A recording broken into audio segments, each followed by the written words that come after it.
দুর্ভাগ্য আমাদের যে সরকারি দলের জবাবদিহিতা আছে, বিরোধী দলের জবাবদিহিতা নাই। আজকে কোনো কাজ হলে এটার বাহবা সরকার নেয়, বিরোধী দলও নেয়। আর যদি কোনো কারণে ব্যর্থ হয় তাহলে এটার সমস্ত দায়ভার জায়গা পড়তে হলেও সরকারি দলের কাঁধে, বিরোধী দলের কোনো দায় নাই। ওনারা বক্তব্য দিয়েই খালাস, ওনারা সমালোচনা আলোচনা করেই খালাস। যে কারণে ওনারা সবসময় সরকারকে ব্যর্থ করার জন্য চেষ্টা করে, সরকারকে জনগণের সামনে বিতর্কিত করার চেষ্টা করে। ভিন্নমতে সহমত, যেখানে একটি আসনের প্রতিনিধি কথা বলেন গোটা রাষ্ট্রের প্রশ্নে। আজ আমাদের সাথে আলোচনায় নীতি, দলীয় অবস্থান ও ভবিষ্যতের বাংলাদেশ নিয়ে সাথে আছেন জনাব মোহাম্মদ শাহ ওয়ারেস আলী মামুন, সংসদ সদস্য, জামালপুর 5। স্বাগতম। ধন্যবাদ আপনাকে। আপনি সহ এই চ্যানেলের কলা কৌশলী এবং যারা এই অনুষ্ঠান দেখছেন সকলকে আমার প্রিয় দল বিএনপির পক্ষ থেকে শুভেচ্ছা জানাচ্ছি। আমার নির্বাচনী এলাকা জামালপুর 5-এর পক্ষ থেকে সকলকে শুভেচ্ছা জানাচ্ছি। যেহেতু আমাদের অনুষ্ঠানের নাম ভিন্নমতে সহমত, আমরা প্রথমে একটি ভিন্নমত দিয়ে শুরু করতে চাই। আপনার আসনটি দীর্ঘদিন আওয়ামী লীগের দখলে থাকা একটি আসন এবং আপনি সেটি পুনরুদ্ধার করেছেন। এই যে যাত্রাটা, এটা আপনি কিভাবে দেখছেন? না, এটা নিঃসন্দেহে একটি পজিটিভ সাইড আমরা মনে করি যে আসলে দীর্ঘদিন আওয়ামী লীগের নির্বাচনী নামে আওয়ামী লীগের দখলে এই আসনটি ছিল। সেখানে দুইটি বিষয়, একটি বিষয় হচ্ছে যে এখানে রাজনৈতিকভাবে আওয়ামী লীগ দীর্ঘদিনই আসনটি দখল করেছিল। আর আরেকটি বিষয় হচ্ছে যে এখানে মানুষের যে প্রত্যাশা ছিল যে জেলা সদর হিসেবে এখানে যে উন্নয়ন কর্মকাণ্ড হওয়া, আসলে মানুষ সম্পূর্ণরূপে বিমুখ হয়েছে গত সময়গুলোতে। এখানে প্রত্যাশিত কোনো উন্নয়ন হয় নাই এবং পরিকল্পিত কোনো উন্নয়ন হয় নাই। সেখানে যেটুকু উন্নয়ন হয়েছিল আমাদের বিএনপির 91 সরকারের সময় যেটুকু উন্নয়ন হয়েছিল, এরপরে আসলে দৃশ্যমান কোনো উন্নয়ন জামালপুর সদরে হয় নাই। সেখানে মানুষের জীবনযাত্রার কোনো পরিবর্তন হয় নাই, বরং মানুষ বিগত সরকারের সময় নিগৃহীত হয়েছে, বঞ্চিত হয়েছে। যে কারণে মানুষের এইবারের নির্বাচনে মানুষের স্বতঃস্ফূর্ততা ছিল, অংশগ্রহণ ছিল এবং মানুষের প্রত্যাশাটা নির্বাচনের পরে অনেক বেশি। ধন্যবাদ। সংসদে আইন প্রণয়নের বাইরে জাতীয় পর্যায়ে আপনি নিজে কোনো একটি উদ্যোগ নিতে চান, যেটি আমাদের সামনে আজকে বলবেন? মানে জাতীয় পর্যায়ে উদ্যোগ আসলে ধরেন আমরা সংসদের আইন প্রণয়নের একজন সংসদ সদস্যের মূল কাজ হলো আইন প্রণয়ন।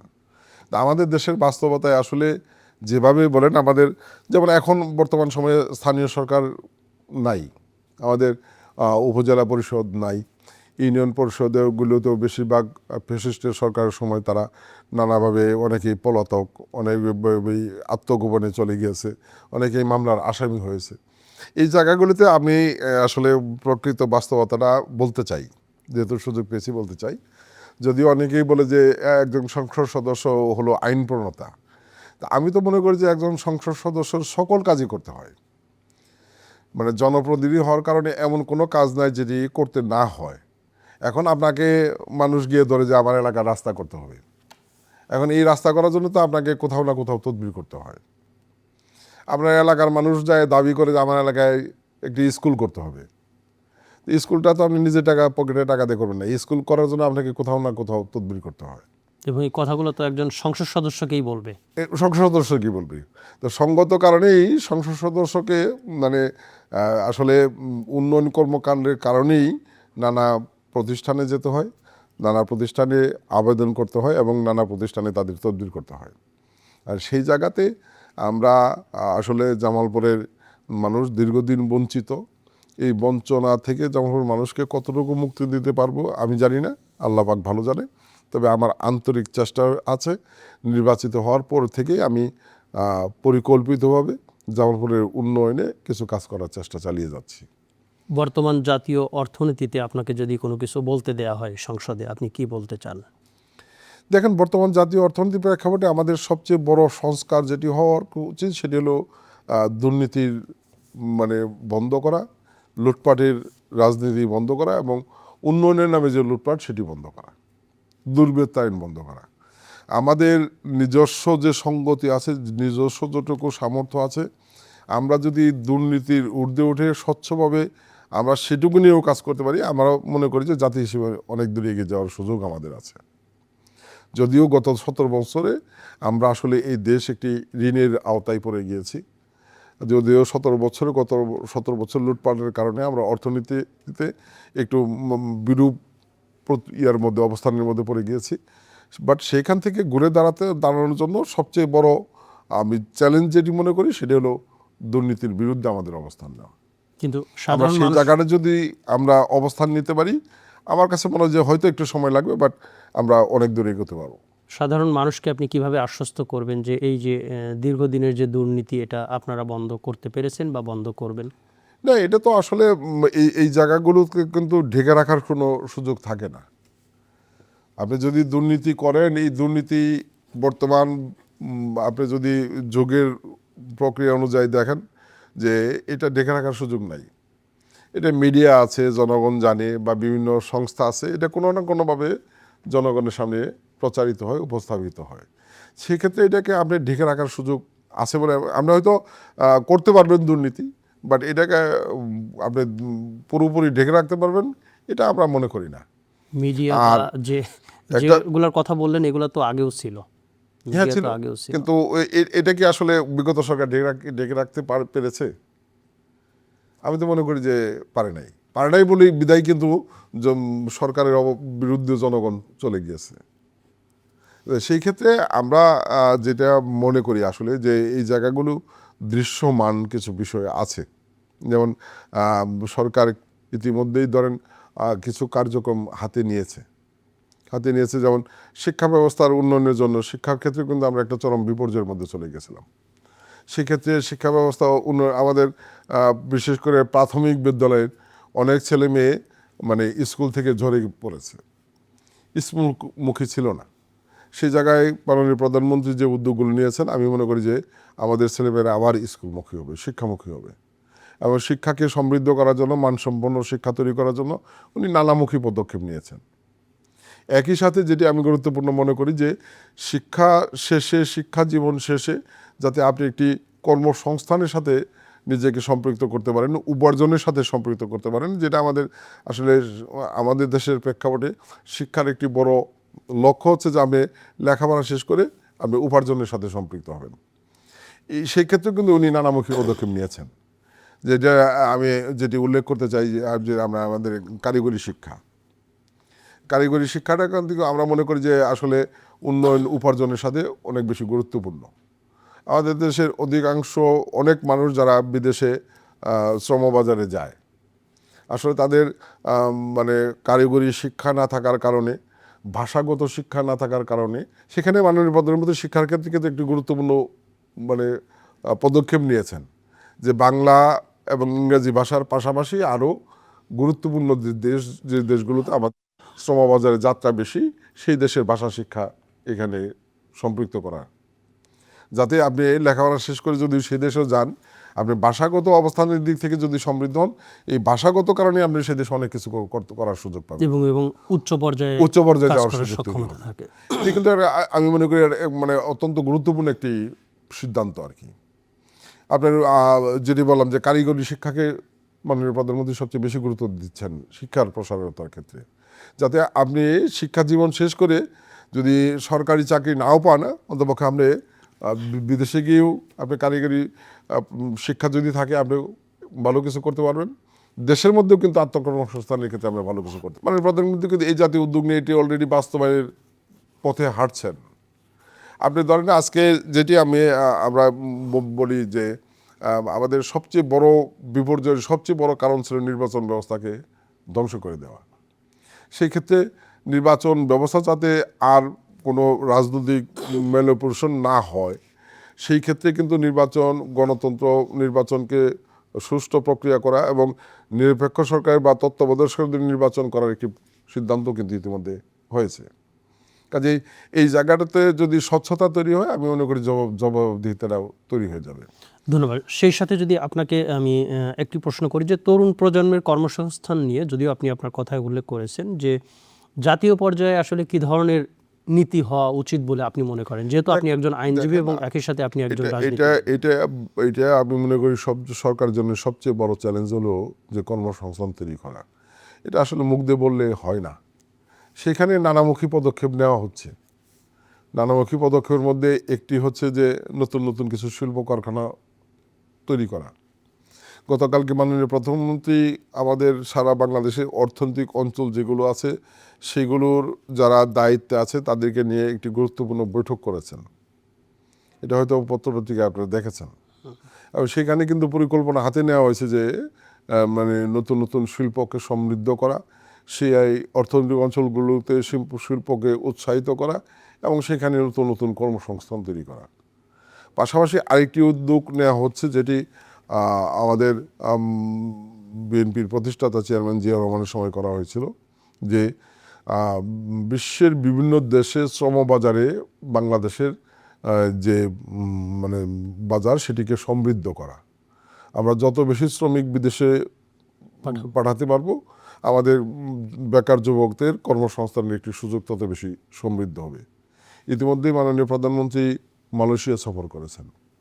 ইতিমধ্যে মাননীয় প্রধানমন্ত্রী চীন সফর করেছেন বাণিজ্যের প্রসারতার জন্য, নতুন নতুন শিল্পের উদ্যোক্তার জন্য। প্রথম সফর ছিল এবং প্রথম সফর ছিল। আপনার প্রথম সফরে সবকিছু পাবেন এটা আমরা মনে করি না, বাট ওনার এই সফরগুলো এই চিন্তা পরিকল্পনাগুলো বাস্তবায়নের ক্ষেত্রে আগামী দিনে গুরুত্বপূর্ণ ভূমিকা পালন করবে বলে আমরা মনে করি। সেই ক্ষেত্রে এখানে নতুন নতুন শিল্প কারখানা গড়ে তোলা এবং বিএনপির আমি মনে করি যে মাননীয় প্রধানমন্ত্রীর কর্মসংস্থান তৈরির ক্ষেত্রে একটি অন্যতম গুরুত্বপূর্ণ দিক হচ্ছে যে বিশ্বের বিভিন্ন দেশের শ্রমবাজারে আমাদের যুবক তরুণদেরকে পাঠানোর একটি সুব্যবস্থা করা, যাতে তারা স্বাচ্ছন্দ্যে যেতে পারে এবং নিরাপদে কাজ করতে পারে। ধন্যবাদ। সমালোচনাকে আপনি কিভাবে দেখেন ব্যক্তিগত জায়গা থেকে? সমালোচনা তো আসলে আমরা মনে করি যে সেটা হলো সমালোচনা থাকবে, সমালোচনার ঊর্ধ্বে কিছু না, সমালোচনার ঊর্ধ্বে কোনো সরকার না, সমালোচনার ঊর্ধ্বে কোনো জনপ্রতিনিধি না, সমালোচনার ঊর্ধ্বে কোনো ব্যক্তি না। বাট আমার বক্তব্যটা হলো যে সমালোচনাটা অবশ্যই গঠনমূলক হতে হবে। আপনার ব্যক্তিগত এমন কোনো কাজ বা কর্ম আছে যেটা আপনার আশপাশের যারা খুব কাছের মানুষ তারা আপনার এই দুর্বলতাকে নিয়ে খুব হাসি ঠাট্টা বা মজা করে? না, এটা তো আসলে আমাদের দেশের একটা সংস্কৃতি হলো যে আমি এর আগেও একটা অনুষ্ঠানে বলেছিলাম যে দুর্ভাগ্য আমাদের যে সরকারি দলের জবাবদিহিতা আছে, বিরোধী দলের জবাবদিহিতা নাই। আজকে কোনো কাজ হলে এটার বাহবা সরকার নেয়, বিরোধী দলও নেয়। আর যদি কোনো কারণে ব্যর্থ হয় তাহলে এটার সমস্ত দায়ভার জায়গা পড়তে হলো সরকারি দলের কাছে, বিরোধী দলের কোনো দায় নাই। ওনারা বক্তব্য দিয়েই খালাস, ওনারা সমালোচনা আলোচনা করেই খালাস, যে কারণে ওনারা সবসময় সরকারকে ব্যর্থ করার জন্য চেষ্টা করে, সরকারকে জনগণের সামনে বিতর্কিত করার চেষ্টা করে। আমি মনে করি যে আমাদের রাজনৈতিক সংস্কৃতি এটা একটা নেগেটিভ সাইড, যে সরকারি দলের যে জবাবদিহিতা বিরোধী দলের সেই জবাবদিহিতা থাকা উচিত এবং বিরোধী দলের আলোচনা সমালোচনাগুলো অবশ্যই গঠনমূলক হওয়া উচিত। আর আরেকটি হলো যে আমাদের দলের মধ্যেও তো আসলে প্রতিযোগিতা আছে, থাকে এবং থাকবে। যে কারণে দেখা যায় যে আমরা যারা নির্বাচিত হয়ে এসেছি, আমার দলের মধ্যেই যারা আমার সাথে প্রতিদ্বন্দ্বী ছিল তারা, এটা সবাই না, কিছু কিছু জায়গায় দেখা যায় যে অনেকেই হেয় প্রতিপন্ন করার জন্য, ভাবমূর্তি নষ্ট করার জন্য নানা রকম তৎপরতায় লিপ্ত থাকে এবং বিভিন্ন সময় নেতিবাচক মানে ধরেন বিশেষ করে সামাজিক যোগাযোগ মাধ্যমটা কিন্তু এখন আমরা নিরাপদ করতে পারি নাই। ফেক আইডি সহ নানাভাবে আপনার নামে বিভ্রান্তিকর সংবাদ পরিবেশন করা হয়, তথ্য পরিবেশন করা হয়, যেটা আসলে আমি মনে করি যে রাজনৈতিকভাবে এবং জনপ্রতিনিধিভাবে আমাদের ভাবমূর্তি অনেক সময় মানুষের কাছে প্রশ্ন। এবং যারা এই ভিন্নমত আপনার জন্য পোষণ করছে বা যে কোনো জায়গায় ভিন্নমত পোষণ করে, এদের কোন কথাগুলোকে সবচেয়ে বেশি গুরুত্ব দিয়ে আপনি শুনেন? দেখেন, আমি আমার ব্যক্তিগতভাবে আমি যেটা বলার চেষ্টা করি সেটা হলো যে আমাকে যত বেশি সমালোচনা করা হবে আমি মনে করি যে সঠিক পথে চলার ক্ষেত্রে আমার তত বেশি সহায়ক হবে। সমালোচনাটাকে আমি নেগেটিভ দেখি না, আমি পজিটিভলি দেখি।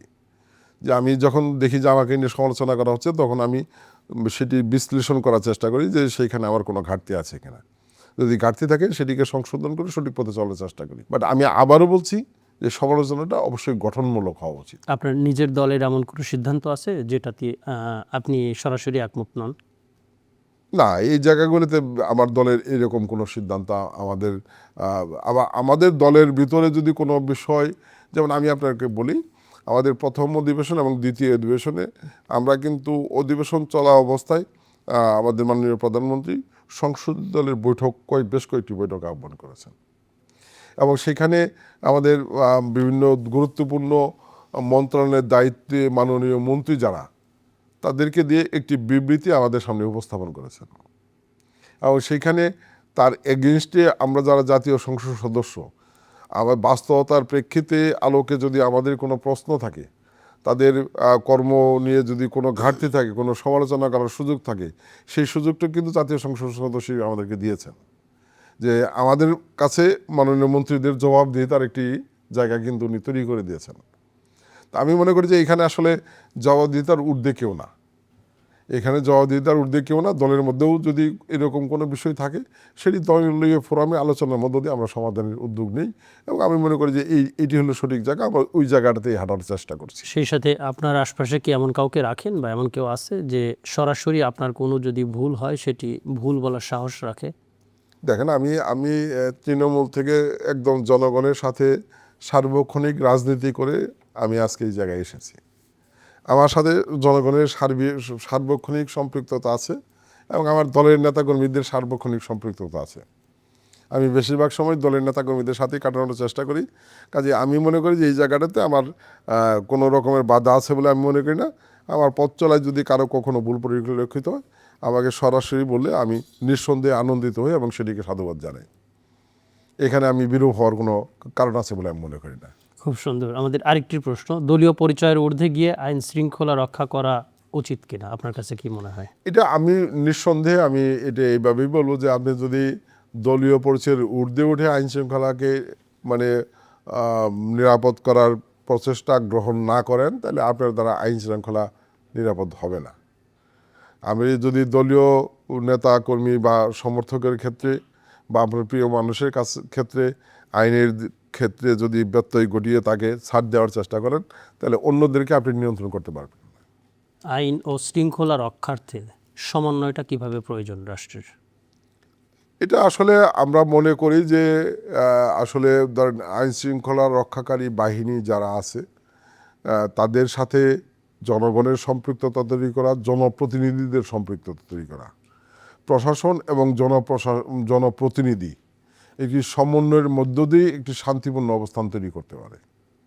সেখানে যদি জনপ্রতিনিধির কোনো ভুল ত্রুটি থাকে বা দলের রাজনৈতিক নেতাকর্মীদের কোনো অন্যায় উপক্রম থাকে, সেটিকেও যেমন প্রতিরোধ করা দরকার, তাদের বিরুদ্ধে ব্যবস্থা নেওয়া দরকার। যদি আপনার প্রশাসনের কোনো কর্মকর্তা কর্মচারী বা আইন শৃঙ্খলা রক্ষাকারী বাহিনীর কোনো কেউ যদি অন্যায় অপকর্মের সঙ্গে জড়িয়ে যায়, তার বিরুদ্ধে ব্যবস্থা নেওয়া দরকার। বাট জনপ্রতিনিধি এবং প্রশাসন কখনোই মুখোমুখি হওয়া উচিত না। আমরা মনে করি যে এটি একটি সুন্দর সমন্বয়ের মধ্য দিয়ে একটি এলাকাকে সুন্দর শান্তিপূর্ণ করা সবচেয়ে সহজ বলে আমি মনে করি। ধন্যবাদ। সংসদকে ইতিহাসের সেরা সংসদ হিসাবে গড়ে তুলতে কী ধরনের পদক্ষেপ নেওয়া উচিত বলে মনে হয় আপনার? দেখেন, এই সংসদে আসলে তো নানামুখী পদক্ষেপ নেওয়া হয়েছে। এই সংসদের লাইব্রেরিকে মানে আসলে আরও কার্যকরী করার জন্য একটি কমিটি গঠন করা হয়েছে। সেই কমিটি আমরা দেখছি যে ইতিমধ্যে বেশ কয়েকটি মিটিং করেছে, তারা নানামুখী উদ্যোগ নিয়েছে। আমাদের সংসদ সদস্যদেরকে প্রাথমিকভাবে প্রশিক্ষণের পদক্ষেপ নেওয়া হয়েছে। সংসদ সম্পর্কে সংসদ সদস্যদের দায়িত্ব, কর্তব্য এবং ক্ষমতা সম্পর্কে প্রশিক্ষণের ব্যবস্থা গ্রহণ করা হয়েছিল। তাদেরকে সম্যক ধারণা দেওয়া হয়েছে। সংসদকে কার্যকরী করার জন্য সকল সংসদ সদস্যেরই বক্তব্য দেওয়ার সুযোগ তৈরি করে দেওয়া হয়েছে। বিরোধী দলকে বক্তব্যের ক্ষেত্রে আমি মনে করি বিগত সকল সংসদের চেয়ে এই সংসদে অনেক বেশি গুরুত্ব দেওয়া হয়েছে। এবং একই সাথে এইখানে যেটি আরও বিষয়গুলো, যে সংসদীয় যে কমিটিগুলো আছে, ইতিমধ্যে বেশ কয়েকটি কমিটি গঠিত হয়েছে। আমরা আশাবাদী আগামী অধিবেশনে বাকি কমিটিগুলো গঠিত হবে। সব মিলিয়ে এই সংসদকে জনগণের প্রত্যাশিত একটি কার্যকরী সংসদ এবং সরকারের জবাবদিহিতার একটি সংসদ তৈরি হবে বলে আমরা মনে করি। যেটি ইতিমধ্যে কিছুটা নজির আপনারা দেখেছেন যে বিরোধী দল কিন্তু প্রতিটি বিষয়ে কথা বলার সুযোগ পাচ্ছে, আলোচনা সমালোচনার সুযোগ পাচ্ছে, এবং তাদের অবস্থান তারা তুলে ধরার জন্য যে সুযোগটি পেয়েছে, এটা বিগত কোনো সময় সংসদে ছিল না। এবং একই সাথে সংসদের বিভিন্ন উপকমিটিগুলোকে কার্যকরী করে আমি মনে করি এই সংসদকে আরও বেশি কার্যকরী এবং প্রাণবন্ত হবে বলে আমরা আশাবাদী। আমাদের সেটে লক্ষ্য করেছেন যে 17টি টেকসই উন্নয়ন গোল লাগানো আছে। এর মধ্যে থেকে 3টি আপনার আসনের জন্য 3টি গুরুত্বপূর্ণ গোল যদি বেছে নেন। আমি আসলে সব মিলিয়ে দেখি নাই। আমরা তো আসলে আমাদের মানুষের ক্ষেত্রে সবচেয়ে বড় গুরুত্বপূর্ণ 2-3টি দিক হচ্ছে, একটি হচ্ছে কর্মসংস্থান, যেটি আমি বারবার বলি। যে কর্মসংস্থান যদি আপনি তৈরি করতে না পারেন তাহলে আপনার অনেক ক্ষেত্রেই যাত্রাপথে অনেক কিছু সফলতা আসবে না। সেখানে নতুন নতুন কর্মসংস্থান গড়ে তোলা এটি একটি গুরুত্বপূর্ণ দিক। স্বাস্থ্যটা বর্তমান সময়ে অত্যন্ত গুরুত্বপূর্ণ একটি ইস্যু। তা আমাদের জামালপুরের প্রেক্ষাপটে আমরা 50,000 হাসপাতালকে বিগত বিএনপি সরকারের সময় 250,000 হাসপাতালে রূপান্তর করা হয়েছিল, একটি নার্সিং ইনস্টিটিউট করা হয়েছিল। পরবর্তী সরকারের সময় একটি মেডিকেল কলেজ করা হয়েছে, কিন্তু এটা আসলে কার্যত এখন পর্যন্ত রূপ পায় নাই। আমি নির্বাচিত হওয়ার পরে এবং বিএনপি ক্ষমতায় আসার পরে আমি নানাভাবে চেষ্টা চালাচ্ছি যত দ্রুত সম্ভব মেডিকেল কলেজ হাসপাতাল প্রতিষ্ঠার কার্যক্রম হাতে নেওয়া এবং অন্যান্য যে দিকগুলো আছে স্বাস্থ্যসেবার ক্ষেত্রে সেগুলো আমরা যতটুকু সম্ভব, আপনারা দেখেছেন যে সরকারিভাবে যদি আমরা দেখি মাননীয় প্রধানমন্ত্রী নেতৃত্বে ইতিমধ্যেই সিদ্ধান্ত ঘোষিত হয়েছে যে সারা বাংলাদেশের 50,000 হাসপাতালগুলোকে 100 শয্যার হাসপাতালে রূপান্তর করা উপজেলা পর্যায়ে, এবং জেলা পর্যায়ে যে হাসপাতাল সেগুলোকে সমৃদ্ধ করা। আমার কাছে মনে হয় যে সব মিলিয়ে স্বাস্থ্যসেবার ক্ষেত্রেও যথেষ্ট বরাদ্দ এবার দেওয়া হয়েছে এবং সেই ক্ষেত্রে স্বাস্থ্যসেবার মানটাকে আগামী দিনে সমৃদ্ধ করা। আর আমি অন্যান্য চ্যালেঞ্জের চেয়ে সবচেয়ে বড় চ্যালেঞ্জ যেটি মনে করি সেটা হলো যে আসলে মাদক প্রতিরোধ করতে না পারলে আমাদের অগ্রযাত্রাটা অনেক ক্ষেত্রেই বাধাগ্রস্ত হবে। ইতিমধ্যেই সরকারের পক্ষ থেকে আপনারা জানেন যে মাদক বিরোধী যে আইন, সেই আইন নতুন করে সংস্কার করা হয়েছে।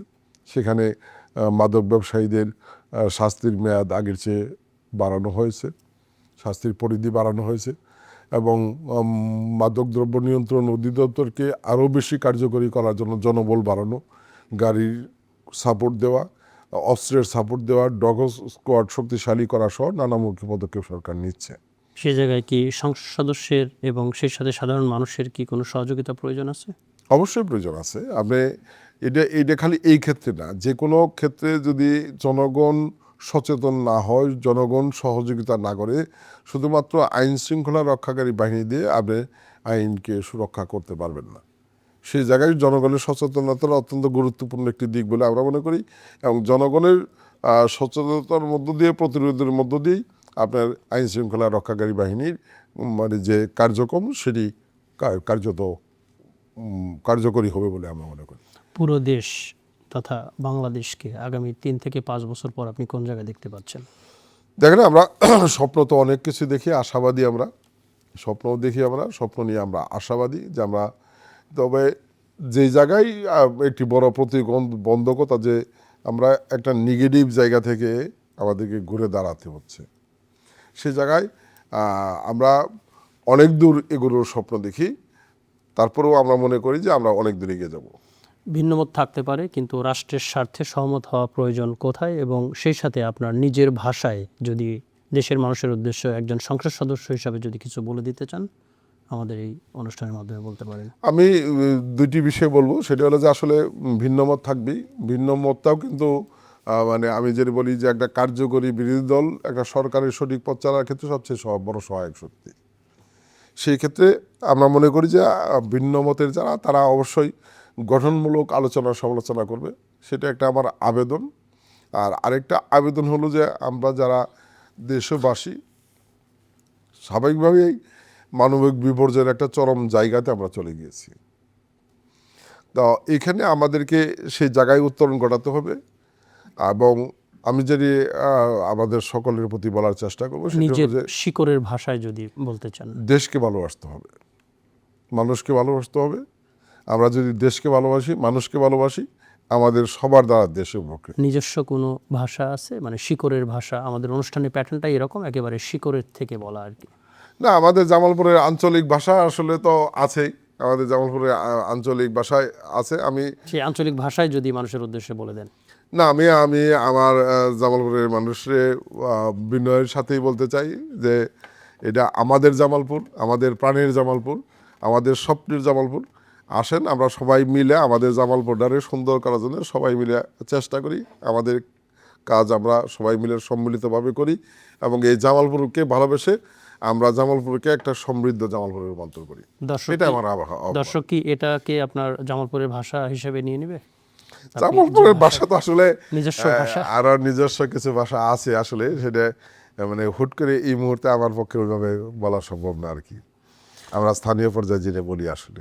ধন্যবাদ মাননীয় সংসদ সদস্য আমাদের অনুষ্ঠানে আসার জন্য এবং আপনার গুরুত্বপূর্ণ মতামত দেওয়ার জন্য। আমাদের অনুষ্ঠানে গুরুত্বপূর্ণ যে মতামত দিলেন, আশা করি দর্শক সেটি দেখবে এবং আপনার অনুষ্ঠান দেখে আমাদের অনুষ্ঠানের কমেন্ট বাক্সে সব জানিয়ে দিবেন। দর্শক, ভিন্নমতে সহমত যে যেখান থেকে দেখলেন, আগামী পর্ব দেখার জন্য সবাইকে অগ্রিম শুভেচ্ছা জানিয়ে শেষ করছি। সবাই সুস্থ থাকবেন, ভালো থাকবেন। খোদা হাফেজ।